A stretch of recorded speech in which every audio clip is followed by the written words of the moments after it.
And Ngozi Talk Shows family, is Nomsa here at Ngozi Talk Shows, Find Your Own Voice, Lead from Within. With me today, I have Kamal Emma and Carol Ann Cooper. How are you guys? Very well, very well. Thank you. Yourself? I am very well, thank you. I'm good, thanks. Yeah. Awesome, awesome, Carol Ann. So Mm. our topic today is how to create accountability for achieving goals, intentions. So welcome to Ngozi Talk Shows, everyone. We are diving into this topic. Hopefully you will resonate with the topic. And if you're striving for success, creating accountability for achieving your goals and intentions, this topic is for you. So we live in this world where setting ambitions objects is just the beginning. The real challenge lies in staying committed and making consistent progress. Carol Ann, you chose this topic, and I'm sure our audience will love to hear why you chose the topic. Yeah. I was just following on from the last 2 weeks, really, where we sort of talked about goals in various ways. And I just thought there's a key thing that's coming up at the moment. I see it quite a bit, and that's accountability. You know, you set these goals at the beginning of the year, and one of the key things I think we spoke about was accountability, you know, getting an accountability buddy or something like that. So it's like, well, let's explore accountability. What is it? How do we create it? Because for me, accountability years ago just seemed to be a word that I didn't really understand.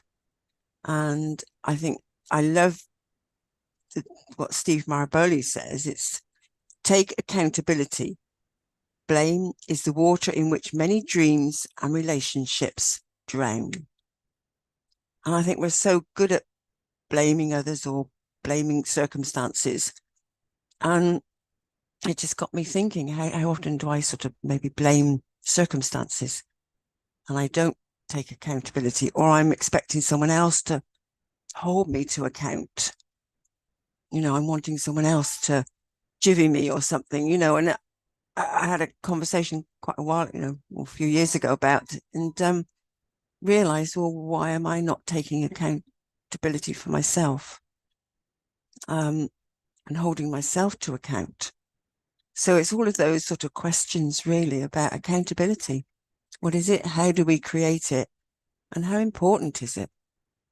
So, and I think Steve's quote there sums up beautifully. I love that. You know, everything just drowns if you blame other people. So what are your thoughts about accountability, Kamal? I mean, I totally agree with you. And accountability is not something that is simple for a lot of people.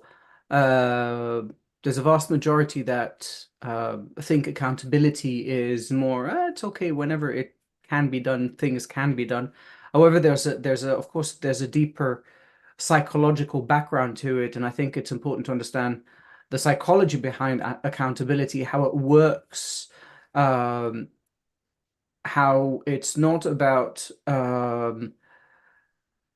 like something external more than it is an intrinsic and extrinsic motivation that takes construct into the whole accountability process. Um, I mean, if we divide them, I think that's the best way to start off with them is there are different types of motivation, and based on these motivations, we can be accountable for our actions. So there's the intrinsic motivation, there's the extrinsic motivation, which can be obviously effective on the in the short term. I mean the extrinsic. However, the intrinsic motivation, it's much more efficient and has a much deeper root to the process itself. It's also important to understand that like I said, not everyone can go through that process of accountability, and I understand it as you do as well, Caroline, because there are many things that I couldn't process to allow myself accountability over. And when I went through the steps and the growth and the coaching myself that I went through, it made me realize what I can be accountable for and how to express it so that my accountability stays intact, stays pristine. It's almost like in old school, my mom brought me up in to be a gentleman, and she always said, a man and a gentleman always keeps his word. And so transferring this to today, how many people keep their words, right? A word is not really a lot, but for me, it's a promise. Accountability is a promise to yourself. And so if you keep a promise, that means you are accountable. Because actually, you said a word and you said you're going to do something. That's what I know as integrity. It's about being your word. You said you're going to do something. Mhm. And so it's how, I guess, so in accountability and integrity go hand in hand in Definitely, a way, because they are. Yeah. you can sort of then decide where is your word out. The things haven't worked. So you said you were going to do something and you haven't. So where is your integrity? And it's not about making it wrong. It's about restoring your integrity. Say, well, okay, I said I would do this. This is what happened. And now I'm recommitting to doing this, and it's, there is no blame, because again, that's just making it all wrong. It's again, taking responsibility for not being your word. And so that's the accountability part, isn't it? Being accountable. So I love what you were saying about intrinsic and extrinsic. Can you actually go a bit clearer on what those words mean? I've heard them before and I sort of know, but what is intrinsic motivation and what's extrinsic motivation? And would you be able to give an example? Yeah. So to make it easier for the audience, the intrinsic motivation is something that comes from within. It's the drive of personal satisfaction and interests. What interests me internally? How will I get satisfaction? That's the intrinsic motivation. Extrinsic motivation is driven by external factors, external rewards, money, recognition, social status, and validation. And so as human beings, obviously, we tend to go much faster for the extrinsic motivation because it's that we're social animals. And so if I am recognized by the rest, if I get a reward from outside, if I get extra money, if I lose weight and I have my summer body, then everybody will be looking at me. I'll be able to flirt a little bit more, or whatever you want to, obviously. We tend to use it as a motivator. But like I said, this is something usually that can motivate you for a very short period of time. Because when we talk about intrinsic motivations, we are slowly moving the gauge towards our internal values. And what values do I have internally that can motivate me to do a job or to lose weight or to gain another degree or to go along the path that I want to with my goals and my achievements. And I was thinking about values as well, comes into that. So Yeah. it's interesting you said that. Yes. And so what people could do is actually look at their values around the goals that they've set, what's important to them. And that's how you can then find out what your values are. Sort of what's important to me about this? What else is important? And just keep asking that question so you can get a list. Right. And then dive in and say, well, which one is the most important? And just sort of get the top 3 or 5. And that by finding out what your values are around that also helps you to identify what the driver is in those terms. And I think it's also recognizing whether the intrinsic or the extrinsic is the stronger driver for you. Correct. Because I remember, oh, it's now years ago, isn't it? I mean, when you think about time, you go, well, it's before lockdown.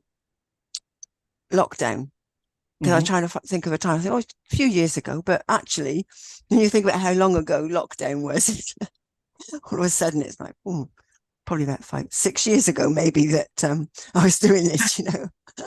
But I was meeting up with a couple of people once a week. Yeah. And we were holding each other to account for, you know, what had we managed to do out of what we said we would do in the week, and what got in the way if we didn't, and then what we plan, you know, how are we going to again restore our integrity, and what we're going to do this week. Yeah. And there was always that the person that sort of led it talked about what's the reward you're going to give yourself if you achieve it. And I could never really, it never excited me. I could never think of anything. And even if I did think of something, I didn't actually find it a motivator. So it's interesting. I'm really starting to realize that extrinsic motivation isn't necessarily my motivator. No, right. And then you're finding it out inside. Yeah. Yeah. Or the value. It's like, what is it I actually want to do? What's it going to enable me to do? Correct. So I think that's quite a powerful differentiation there and distinction to make. And I think that's something I could do with diving into and realizing what are my motivators, and then how could I reward myself? Because maybe I could give myself something that gives me joy or pleasure, or somehow gives that internal satisfaction. That word, I love that word you said, you know. So and I think the reward has to also be kind of relevant or appropriate. So you can't just say, oh, today I did a good job at work. I woke up in the morning, I went to work, I did what I had to do, and now I'm back home. I should reward myself with a couple of glasses of wine. I mean, you're doing right. Be a little bit relevant, be a little bit when you're rewarding yourself, be yeah, have some sort of balance that is equivalent, right? The other factor that plays into the role of this intrinsic and extrinsic is, I mean, we can get into a little bit in detail. It was now we've completely ignored NOMSA. I was thinking that. It's like, okay, she'll come in a minute. Yeah. Like how self-efficacy, self-efficiency plays a role as well in the concept of accountability, and then we can get into a bit later. But because I'm curious now. NOMSA has been quiet for a while, and we've been just chit-chatting. What are your thoughts, NOMSA? You're muted. Oh my God. I reward myself every single day, Kamal. For me, Okay. I think you're holding yourself accountable. I have this attitude myself that if I set goals to do something, I will not blame anyone. Like like in the company, if there is somebody who's doing their work and I'm doing my work, if that person has not completed the work, I have to make sure that the job is complete without screaming or without anything, without blaming them. If I can't, if I don't know how to do the job, but I have to be on their back. Like the website guy, I don't think he's gonna want to build a website with me again, because when you work with, I don't think so. When you work with somebody and you don't scream at them and you just send a message across to say, because sometimes people, they just take advantage so that you scream at them and they take the blame on you. Me, I'm a big cruel when it comes to that. I laugh all the time, regardless of how much you piss me off. I just want the job to be done because I know if I piss you off back, you're not going to do the work. But all I do is I just pray to God and say, God, you know what? I am so annoyed right now, but give me the grace to actually go on and make sure that the job is done. So I make sure that I don't piss back off. I just keep the momentum, which is not easy. Really, really not easy. To do that. I was building the website. I've got two guys that can build a professional website, but the other one cannot interfere because the other one has been paid to build a website, and it goes nonstop every single day. How do you deal with this guy? Like, one day you will understand. I just want him to complete the work. So that's how I hold myself accountable. And Kamal is meant to be my accountability partner as well. So what happened to my and he's not a good accountability partner, this guy. He's just dumped me. You see, the concept of accountability doesn't start with the accountability partner. It starts with the person that wants to be accountable. See, I cannot force you to do what you're meant to do. I can only remind you when you get in touch with me because you want to do your job. So when the first week went by and you sent me a message, I was there. The second week passed by, I was there. But then you decided to disappear. Oh no, I did It's not not disappear. The One second. website disappeared. That doesn't matter what happens. Doesn't matter what happens. You see, these are all excuses in my book. You want to be accountable. Fair enough. I'll be your accountability buddy, but it's your responsibility to come and tell me, hey, by the way, this is what's been happening. I've done this, I've done that, and I've done this. This, I'm waiting on it. This, I will go forward with. It's not my job to Anyway, come I've been knocking at doing your the work, door and Kamal. saying, I'm sure you have. I'm sure you have. And this is why at some point the accountability partner works. And then after a while, it just drops off. And you see, and again, this is something that we are bound by as accountability. You see, this falls back into the behavior that I was talking about, self-efficiency, and as well as the motivators behind you achieving your goals, right? It's not, again, as an accountability buddy or an accountability partner, it is not my job. It is your job to come, or anybody, as a matter of fact, not you, Nobsa. It is the person that wants to have that accountability to come and seek support by the accountability person or the accountability buddy. Because that's all an accountability buddy is there for support. Now, if it's a coaching situation, you would be forced to come to me once a week and tell me your progress.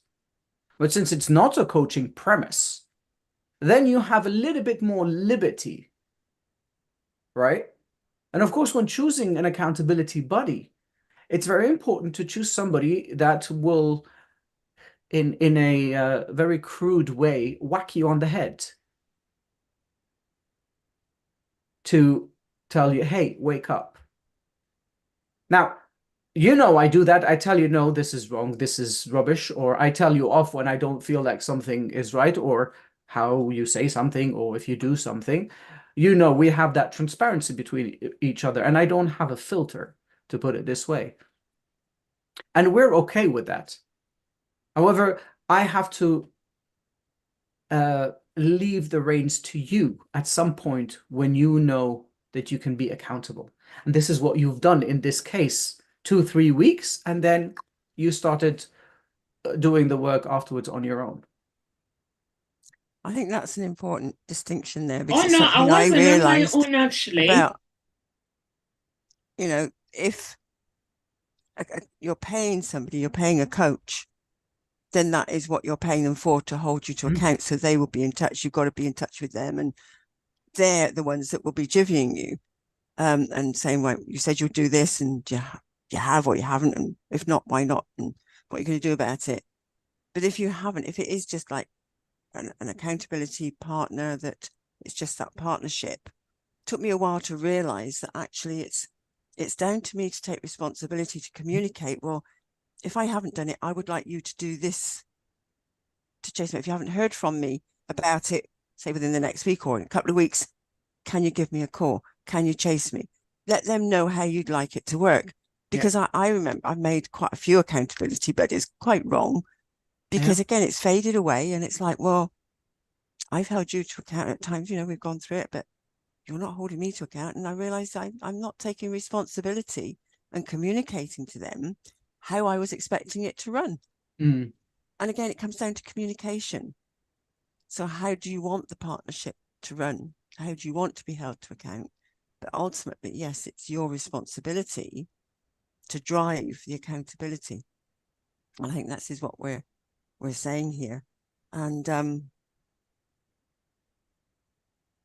that's sort of a couple of notes that I made, and I was starting to write that down, and as you said, it's come out with what you're saying. And actually going back to that, the driver, I remember, it's got to be about 18 years ago now, 20 years probably, when I did my NLP master practitioner. I was also doing an English language A-level, the second year of it, at the same time. And I didn't do it was a 2-week practitioner course, and I didn't do the test that we were given. We were given it was one that we wasn't a sit down and you given a set time. We were given it sort of like the second week. We were given the test questions and had to work through it. And I just couldn't. I found it really hard to do. I couldn't do it. And I remember saying, I can't do this test. And actually, I'm not. The driver there for me was not about getting the qualification and saying, yes, you're a master NLP practitioner. It was actually just about personal development. Yeah. Then, but the instructor, he said, well, I'll tell you what, you've got a year. If you want to get the test to me, you've got the year to do it. He said, but I want you to pass your English language A-level. And that, so the way it was phrased and the way he said it, it was like, right, got to do this. And that's what kept me going. It was like, for me, that was a huge motivation. Every time it got a bit sticky, because it did, I found it really hard doing the English language A-level, because that was something I never thought I would be able to do anyway. And it was just through all the shifts that had happened for me and unlocking various abilities and that, I just thought, oh, I'll do it. And it was tough, it was hard, but I used the skills and the tools that I trained in to help me and keep going and to overcome the challenges. But each week I was going back in, and I was actually really good. I got great at actually asking questions and saying, if I didn't understand something, I would hold the lecturer up until I got that understanding. I wouldn't let it go, which is something I never used to do. So in that respect, I was taking responsibility for my own learning, for my understanding, so I could move forward.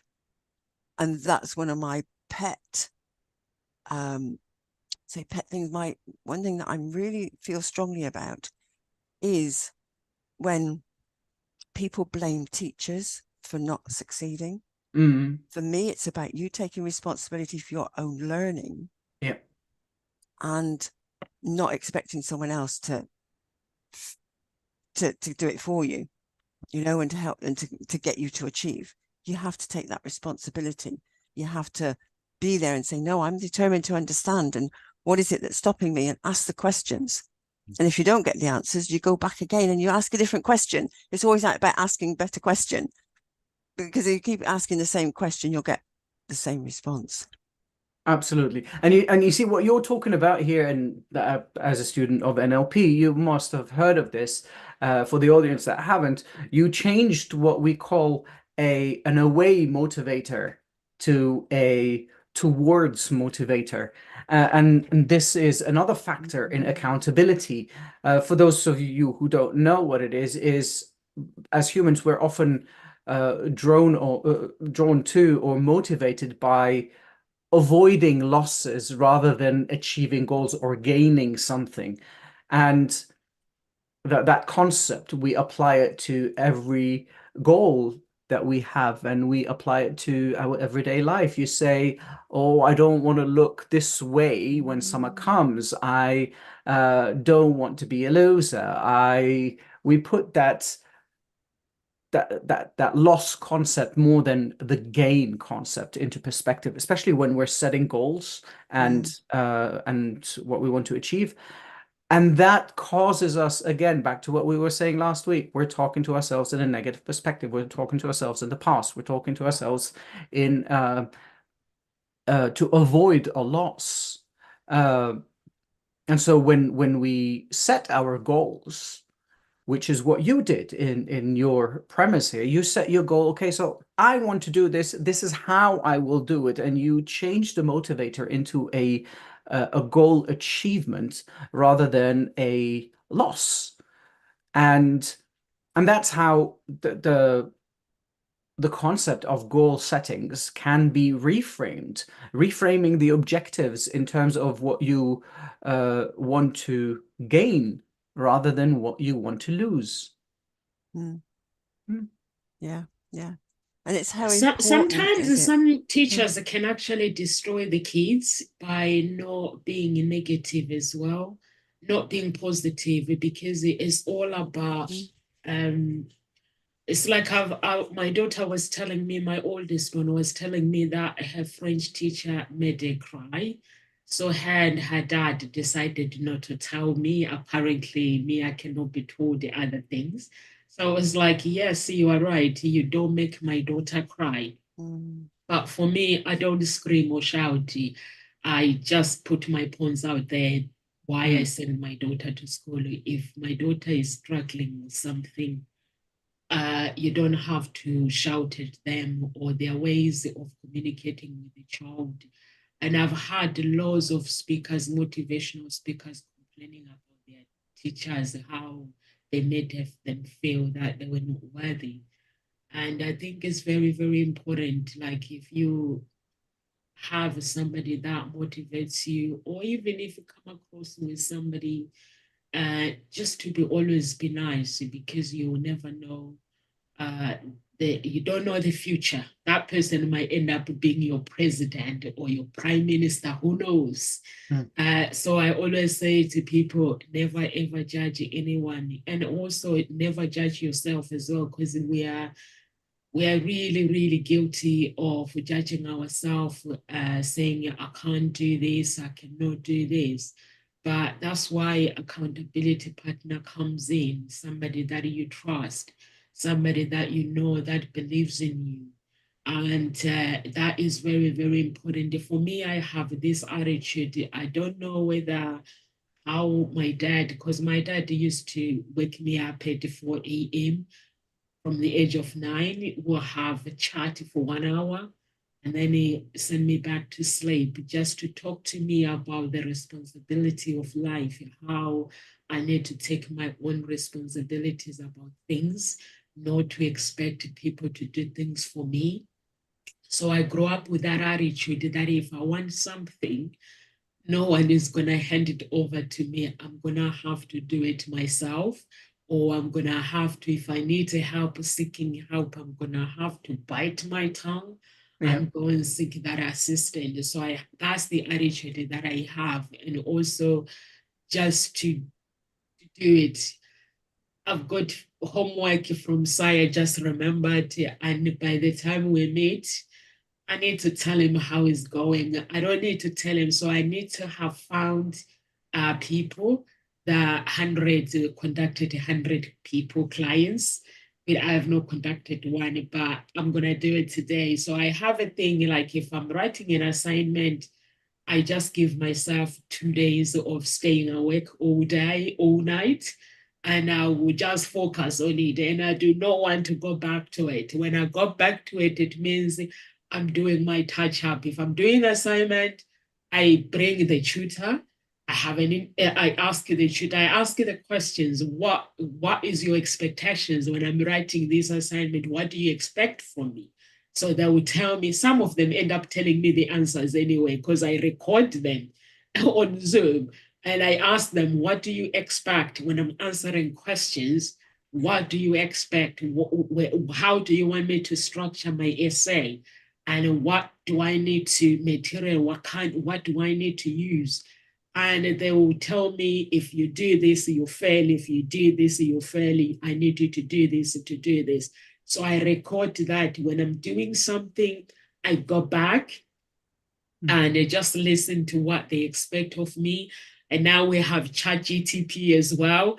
I take type the words what my tutor has said, and the assignment that I've written, and I ask ChatGTP to give me some scores, and sometimes it will tell me off and say, learn to write proper English. Honestly, sometimes, sometimes will criticize me and correct me, and which is good, which is fine. He'll criticize me and say, instead of maybe writing like this, go back and write like this. And then I'll go back and write again. And then I come back and I say, you want to proofread it? And he'll say, yeah, that sounds good. So that's how I do it. With the business, you tell me, you give me the assignment, I do it. And I know that if I don't do it, I have this attitude that if I don't do it, no one else is going to run my business. Like Kamau, I went quiet, but I came back because I was getting creative with boot camp. I was getting creative with the other things. And I was building, like designing courses. How can we like even the packages, I was working hard. And Shirini as well. Shirini was on my back as well. I think that's why I went quiet with Kamau, because I can't have the two people chasing me around. Shirini was chasing me up with my project of research. Have you done it? Have you done it? Make sure you do this and make sure you do this. So she was one of my ChatGTP as well, criticizing and directing me to the right direction. And that's what you need. Normally it's Carol Ann that does that, chasing me up, but she was not very well. And I'm glad she's back. She's been very quiet. She actually chases me up, which is good when you have people. Kamal has been very quiet. He's left me alone. I think he's busy as well. Well, I was busy moving, so I had to pack and move stuff and all of that. Like that's it's quite a feat to do in like a couple of months. So yeah. Yeah, I think it's nice. What I realized with me, I think when you have people around you that want you to succeed, you feel that I just need to drive myself. There will be this giant within that wants, like, if you don't do it, you hear Carol Anne's voice in the head. You hear Kamala's voice in the head. He has this thing of, I don't care. Has it been done? Done or not done? When you try to explain it, Nomsa, I don't care. Tell me, is it done? And do you hear that voice? I'm like, okay, let me just get on with it. I don't want to be told off. So it's those kind of things, the people around you, they play a big part in your life. If you have people that are always complaining and not doing anything, you become that. But when you have people that say, get on with it, and when you meet them, they don't want to hear you blaming anybody. They want to know, is the job done or not done? And if it's not done, they want to know why. And what are you going to do next? That's what they are interested in. And I think that's what you guys, your attitude are, which I'm so grateful for that. And anyone that is watching, holding yourself accountable for things is very, very important. If you have an accountability partner, now I have Sai. With Sai, it's like with Sai, things get done on the go. You don't go to for coaching for no reason. You go for coaching, the assignment gets given straight away, or you do the assignment while you're together online. So it tells you this is what you need to do. And while you are live, it tells you go to this website, do the work, 5 minutes, come back. And then what are your thoughts? And then it gives you another assignment. You go off, you come back. So there's really no excuse to say, I can't do this. With Des, it was better. I'll just go have an appointment one-on-one, and then I'll breathe on the train.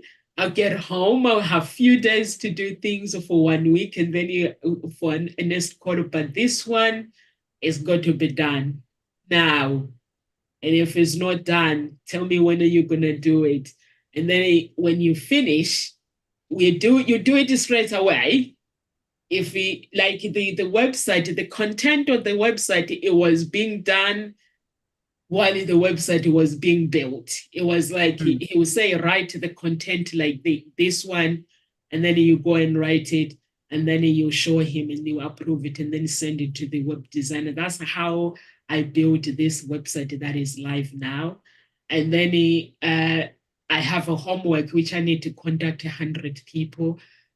So when I come back next time, I've got to have a proof, not sending emails. Somebody has got to have replied to me with a positive outcome. So that's what he needs. I need a positive outcome. If there is an only negative, you're going to tell me why. And this is you're touching on a subject that is part of creating those effective goals and having accountability for what we're doing. You started a little bit earlier when you were talking about what you set up, the plans for the website. You spoke about the boot camps and setting up the different sessions and the missions and all of that. And that's in NLP, that's what we call, and now it just dropped off to my mind. But in the business world, you call it a SMART technique, right? An effective goal setting technique. And that's what everyone that wants to achieve goals or wants to create an accountability, a life built around accountability of goals and achievements, they have to have an effective goal setting techniques. Now in the business world, it's called a SMART technique, right? Specific, measurable, achievable, relatable, and time bound. And that's what you're setting as well with your coach, right? 100 people, it's something that you can achieve. It's relevant to what your growth, you have a specific time to do it. And it's a specific result that you want. And whether it's a SMART technique or help me out, Caroline, something objective, NLP. Sorry, my mind's gone blank. Outcome specifications in NLP, it's called. The outcome specification is a little bit more detailed and specific rather than the SMART goals. However, the SMART goals works miracles as well. For those of you that don't understand, the specific is the goal has to be clear, specific, not like I want to be healthy, rather what healthy looks like to you, right? Is it losing weight? Is it running a marathon? Is it eating a balanced diet? This is how it has to be specific. If you, for instance, want to be healthier by losing weight, you have to say, I want to lose 10 kilos in 3 months or in 5 months or 6 months, whatever it is. But it has to be very specific. And then we jump back to, is it achievable? Can you lose 10 kilos in 3 months? Probably not. Then go back to specifying a little bit more, right?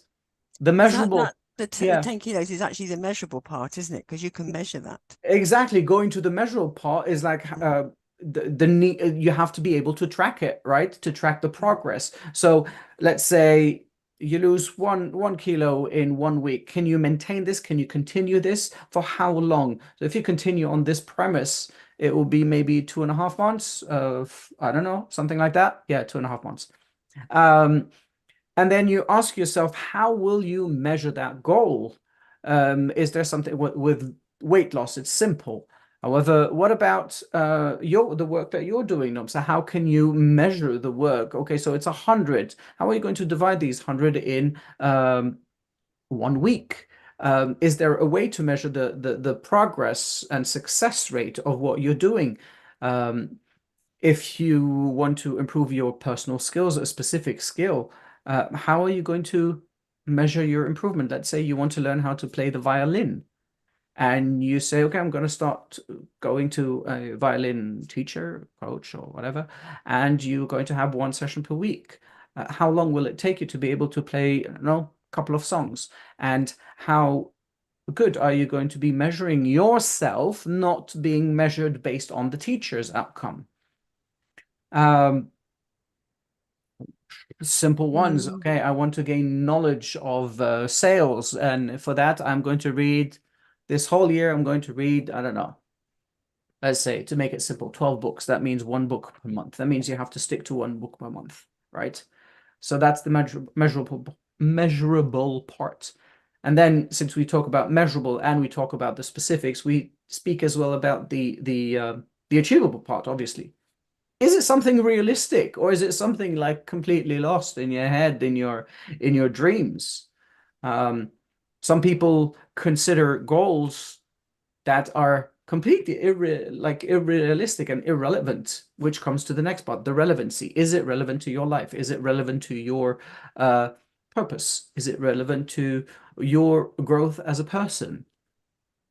And then, of course, time bound. What is the time that you're going to give yourself? There's a set date. You haven't achieved that. It doesn't mean that you failed if you haven't achieved it on that date. It just simply that means that you have to work harder. And then, so how you measured yourself, the goal that you were trying to achieve was not achievable in that time frame. So how can you create a smarter process to set your goals, right? And I mean, this is the whole definition of those that don't understand the SMART process.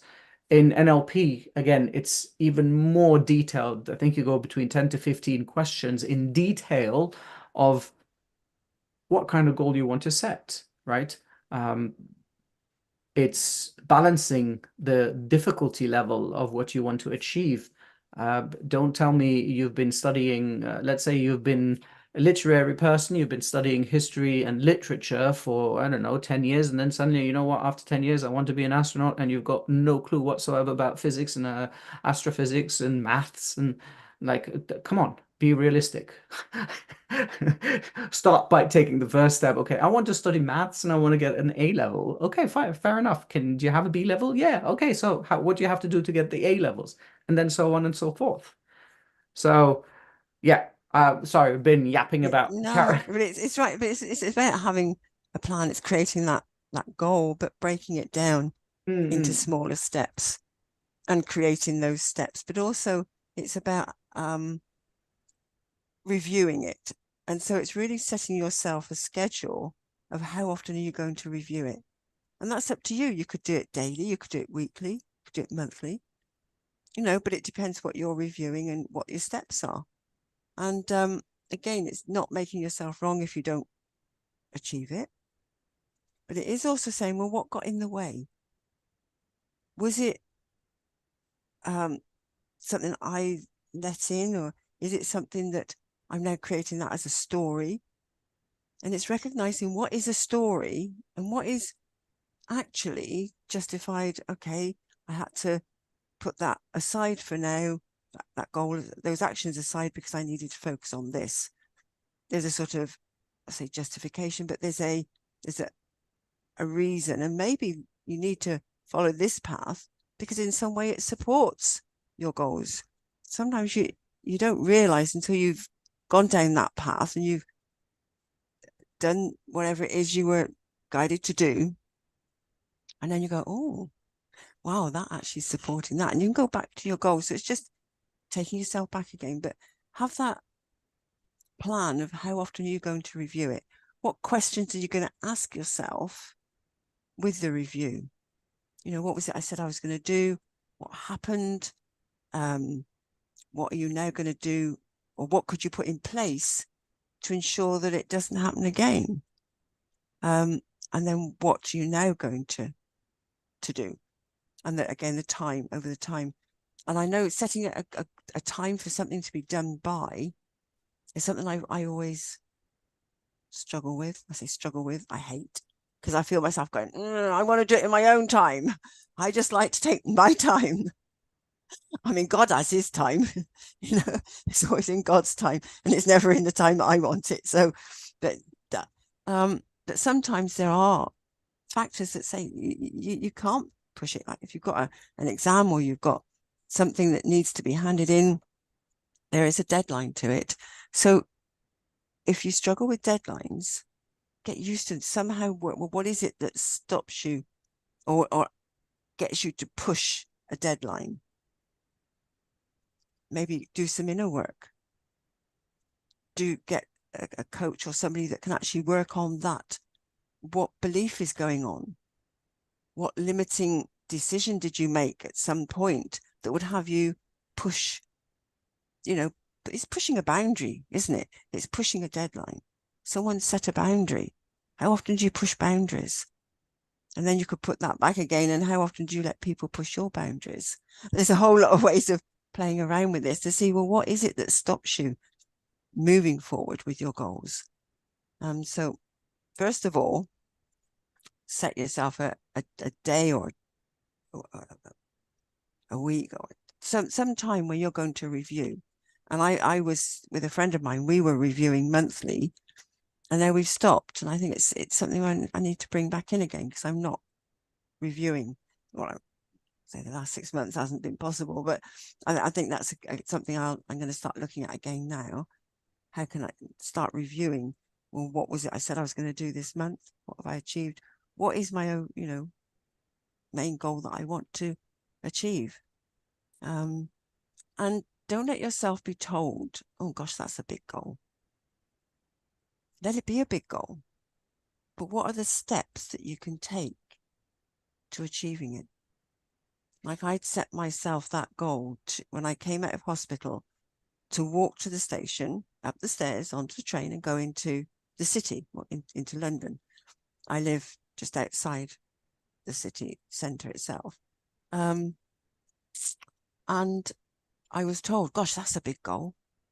Most people that come out of hospital like you, they have a goal just to be able to walk around where they live, And I said, well, that's a goal I set myself, but could I do it all in one go? No, I'd walk to the end of the road. The next time I walked out, because actually it's actually getting out of the house to start with. So there's a goal. And I get myself up, dressed, and out of the house. And then it was to the end of the road, then round the corner to the next road, and did it in bits till I actually did get to the station. And then another time it was like, right, I'm going to go up. I've got to go up the steps next. So I did that bit. But I'd also, at the beginning, I'd set myself a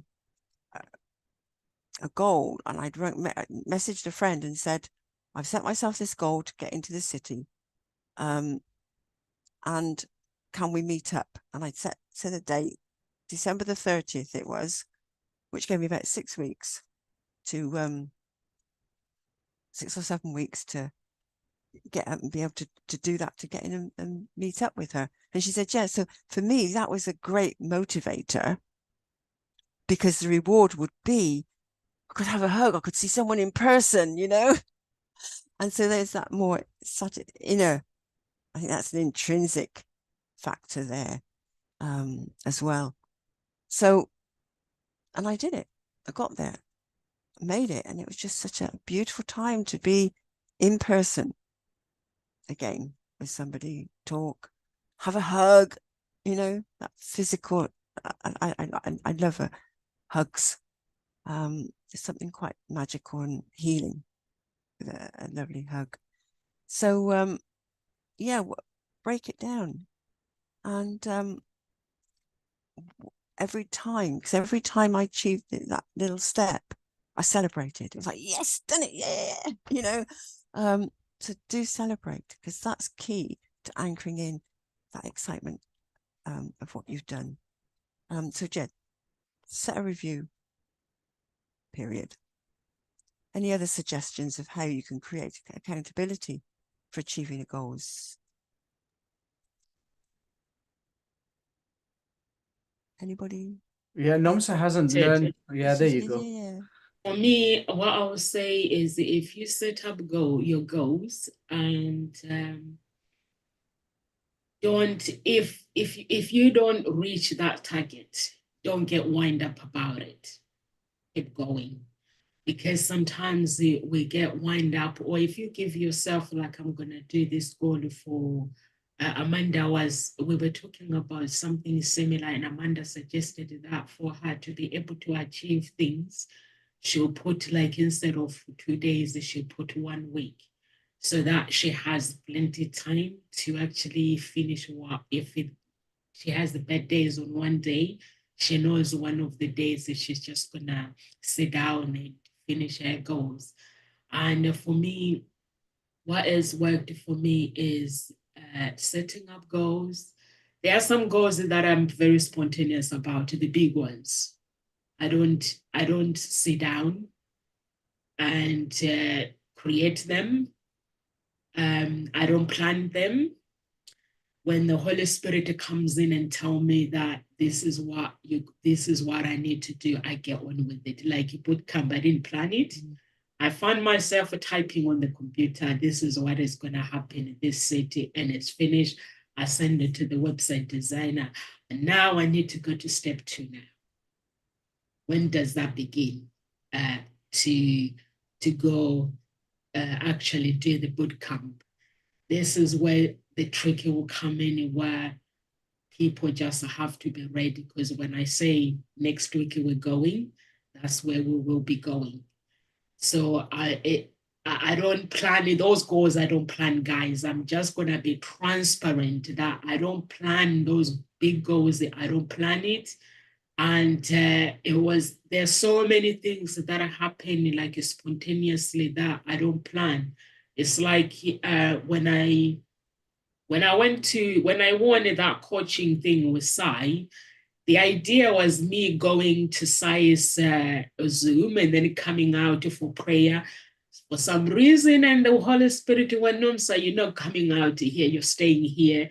You're going to they're going to pray. These guys are going to pray. You're going to put Zoom on and you're going to stay and listen to Sai. And I stayed till the end. And that's why I ended up with the coaching for 1 year. So I don't plan for those things. I listen to my prayer. If a message comes in that I have to do this, it happens now, I'll do it. And sometimes my family will be, they're scared. Or if I need to go to Africa, we pack bags and we're going to Africa. I don't plan to go home. Those are the big goals that people, I don't plan it, but don't be scared of that, because that is the part of doing things. That's the part of being spontaneous and achieving goals. You don't have to have fear. As a business person, if you run your own business, you have to have that mindset of not having a fear. Like what Kamal was saying, evaluate things. Sometimes the things that I do for me, they don't make sense to people, but that's who I am. They make sense to me because I know this is how I accomplish things. If Carol Ann comes in with the big goals, I look at Carol Ann and I'm like in my head, you know what? I don't even know what I'm doing, but I'm going to do it anyway. So I just have to trust that there's an angel that brings Carol Ann to me. She wouldn't be coming with the big goals for no reason. So that's how I do things. But if my timing is well, if I set the time, if my timing is no good, I don't get disappointed, because I know sometimes the timing for achieving goals is not for me, is God. So I am aware of that. I don't get wind up or anything. But when it comes to God, once you set up a goal, don't listen to anyone saying your dreams are too big or too small, because at the end of the day, you will celebrate you at the end. So you just need to just stick to it. Like in Gossip Talk Shows, we've set goals, and having Gossip Talk Shows has been very challenging to everyone, because you guys have some work, you got to do this, you got your own businesses, but we We just do things guided by God.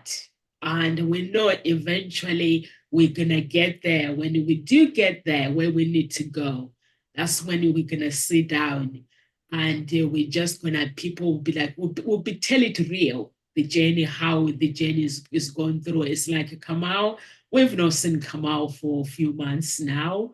But I always know that he's just is a pop-up balloon. He's just going to pop up when he's not busy, he's just gonna pop up. It's just you just have to know that, you know what, though I know there will be time when we said things like with Ngozi talk shows, I know there will be time where we all gonna be in one place. I know that because I trust God. God never let me down.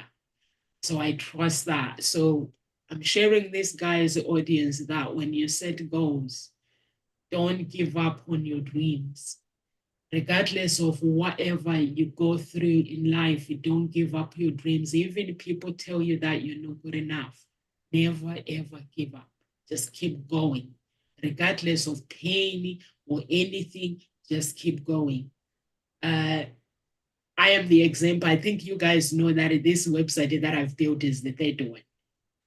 But I never gave up. And I just keep going. I know where I need to be. And for me, where I need to be every day when I wake up, if I'm breathing, I say I have to take another step. I'll just write down my goals and I'll just achieve those goals and celebrate it. So that's what I leave you with, guys. Don't let people affirm your destination. You are good enough as you are.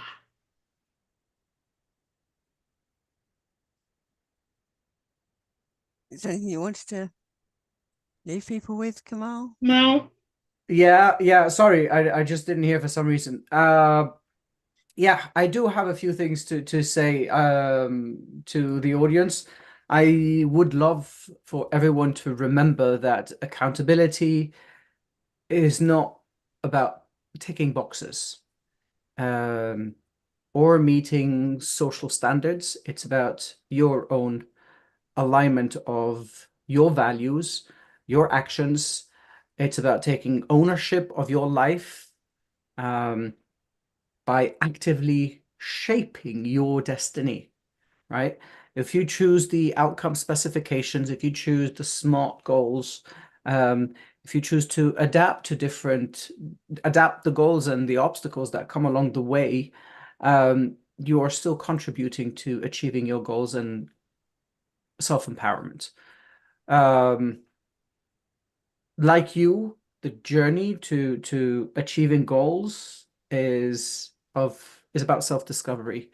We all have gone through this, and so my hopes is that you also ride along this train as we still discover ourselves, as we still improve on ourselves and our growth. Remember that every day is an opportunity to learn more about our strengths, about what we want to create in this world, and what legacy we want to leave. And as previously, when I used to leave you with quotes, there's one by Thomas Paine, I think. I remember last week I didn't actually say a quote, so it felt weird. Thomas Paine said, a body of men holding themselves accountable to nobody ought not to be trusted by anybody. So imagine this applies to yourself. With that, I bid you all the love. I love that. I love that quote. That's really, I just let that sink in. That's, yeah, quite profound. Because I actually love what Bob Proctor says. Accountability is the glue that that ties commitment to the result. I just thought, interesting. So just remember that being accountable means taking responsibility for your actions. That's all it is. So that's how you can create accountability for achieving your goals. Just be responsible for your actions. And know that sometimes some take longer than others to achieve. So sometimes we set a time limit and doesn't always work out. Did it seem realistic in the beginning? Yeah. Did it turn out to be realistic? No. And that's okay. You just adjust it and just keep moving forward. And that's the main thing, is just keep on going. As Nomsa was saying, just keep on going. So, before you pick yourself up. That's yeah. what life is Shake about. yourself down. Yeah. Pick yourself up, shake yourself off. Shake Right. it, shake it, Next shake it, step, and then say, next I'm step. good to go. Yeah. Yeah. And when you achieve your goal, celebrate it and then go, okay, so what's next? And I know I started going, well, oh, what's next? I've achieved what I set out. What's next? And I couldn't think of it for a while, but something came up the other day, which was I found myself shuffling that little bit faster down the corridor to open the door. And I'm going, whoo, next step, I want to be running. So running and swimming are my next goals. When, I'm not sure, but that's, all of a sudden I just might find myself doing it. So you would definitely achieve that, Carol Ann. yeah. Remember, we have a choice. We decide what we want to do. So I think we are done here today at Ngozi Talk Shows, guys. And please, if you're watching us on YouTube, please subscribe to our channel. And if you're watching us on Facebook, please like our page and join the Ngozi Talk Show group and Unique Billionaire Mindset. And if you want to join the coaching, go to the website, Hope Spring Eternal Introduction Agency. There's a coaching page there. You can book a calendar, book an appointment with any coach that you want to speak to, or you want to have a coaching structure. You can just make an appointment. And if you're looking for love as well, you can go to the services on the page and just apply, send your application through, and live with grace, everyone, and God bless. See you tomorrow.